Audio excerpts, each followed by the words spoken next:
Assalomu alaykum. Ismim Lola, familiyam Ibragimova. Namangandanman. Rus tili fani o'qituvchisiman. Maktabda ish faoliyati olib boraman. Yoshim 38 da. 3 nafar farzandning onasiman. Aynan Beverly Believer kompaniyasiga kelishdan oldin meni bir nechta kasalliklar bezovta qilardi. Aynan birinchi navbatda revmatizm. Revmatizm yurakka qarab o'tib ketgan holatda edi. Juda yomon holatda edim. Undan tashqari buyragimda, ya'ni o'ng buyragimda yetishmovchilik, pielonefrit holati kuzatilardi hamda gaymarit meni bezovta qilardi. Necha yillik kasalliklar bular? Bu kasalliklarni o'zi meni bezovta qilayotganiga bir 5-6 yil bo'lib qolgandi. Va men muntazam ravishda shifokorlarda davolanib turardim, lekin samarali natija ola olmaganman. Bu mahsulotni eshitganimda aynan Yaponiyani mahsuloti ekanligini va buni tarkibida 60 xil mikro makronutriyentlar borligini eshitganimda men to'g'risi hayratda qolganman. Lekin sinab ko'raman deb shunchaki iste'mol qilishni xohlaganman va bu mahsulotni olib iste'mol qilishni boshladim. Qaysi mahsulotni qanday dozada ichishni boshladingiz va sizdagi boshlang'ich etapdagi 10 kunlik, 20 kunlik o'zgarishlar haqida gapirib bersangiz? Xo'p, menga tavsiya qilishganda Magic Pack degan mahsulotni tavsiya qilishdi. Aynan uni tarkibida mana bu demak aktivniy koralloviy kalsiy, ya'ni faol marjon kalsiysi borligini hamda yonida koenzim QH mahsulotlari borligini tushuntirishdi. Buni batafsil menga tushuntirishgandan keyin menda buni iste'mol qilishga xohish paydo bo'ldi. Buni men oldim va iste'mol qilishni boshladim. Birinchi haftadayoq menda o'zgarishlar quyidagicha bo'ldi. Meni bezovta qilayotganda, bilasiz, revmatizmda odatda kechki payt tushganda oyoqlar uvishish holatlari kuzatiladi va bundan men juda qattiq aziyat chekardim, qiynalardim va bu mahsulotni iste'mol qilganda meni birinchi e'tibor bergan narsam kechki paytlari oyoqlarim uvishlari yo'qoldi va bu menga juda katta quvonch berdi va men bu mahsulotni ichishda davom ettirdim. 2 oylardan keyin men o'zi qildirganimda pochkamda o'zgarilish, ya'ni buyraklarimdagi shamollashlar chekinayotganiga guvoh bo'ldim. 6 oy bu mahsulotni iste'mol qilib tugatganimda menda gaymarit ham bezovta qilib turardi. Ana shu gaymarit kasalligidan ham xalos bo'ldim. Va undan tashqari bu mahsulotni bir muddat o'tgandan keyin yana bir iste'mol qildim. Bunda menda diagnoz qonimda mikrob bor ekan. Bu tufayli men homilador bo'lmoqchi bo'lganimda bu holat kuzatilmayotganda aynan shu mahsulotni iste'mol qilish natijasida 6-oyga menda juda zo'r rezultat bo'ldi hamda bizda quvonchli xabar bo'ldi. Bizni oilamiz o'g'il farzandli bo'ldik, ya'ni bu juda katta natija bo'ldi. Sababi menda ikkilamchi befarzandlik diagnozi qo'yilgan edi. Dozalar bo'yicha ozgina ma'lumot bersangiz, qanday dozalarda ichgansiz aynan o'sha kasallik uchun? Xo'p, meni bezovta qilayotgan kasalliklar bo'yicha quyidagicha dozalarda iste'mol qildim. Aynan ertalab birinchi ichish kunlarida albatta 4dan 1 qismini iste'mol qildim. 5 kun o'tgandan keyin yarimtadan iste'mol qildim. Yana 5 kun o'tgandan keyin butun tabletkadan til ostiga qo'yib iste'mol qildim.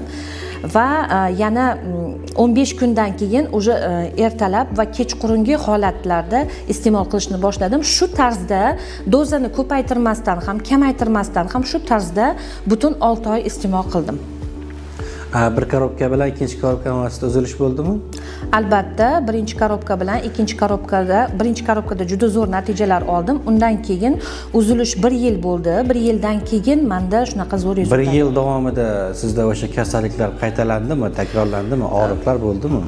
Mana shu narsa meni hayratlantirdi. Men o'ylardim, bu tabiiy mahsulotlarni doimiy iste'mol qilib turish kerak, buni uzluksiz iste'mol qilish kerak, lekin mana shu mahsulotni iste'mol qilish, birinchi iste'mol qilishim bilan ikkinchi iste'mol qilishimning orasidagi vaqtda meni umuman hech narsa bezovta qilmadi. Men o'zimni energichniy his qildim.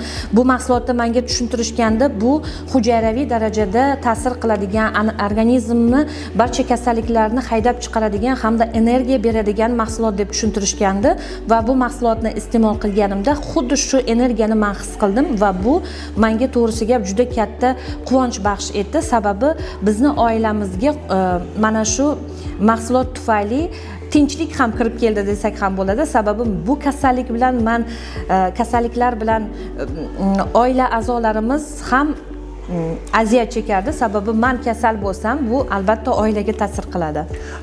Ichayotgan jarayoningizda, boshlanish etapida qo'zg'alishlar yoki qandaydir og'riqlar yoki qandaydir qusish holatlari, shunga o'xshash holatlar bo'lmadimi?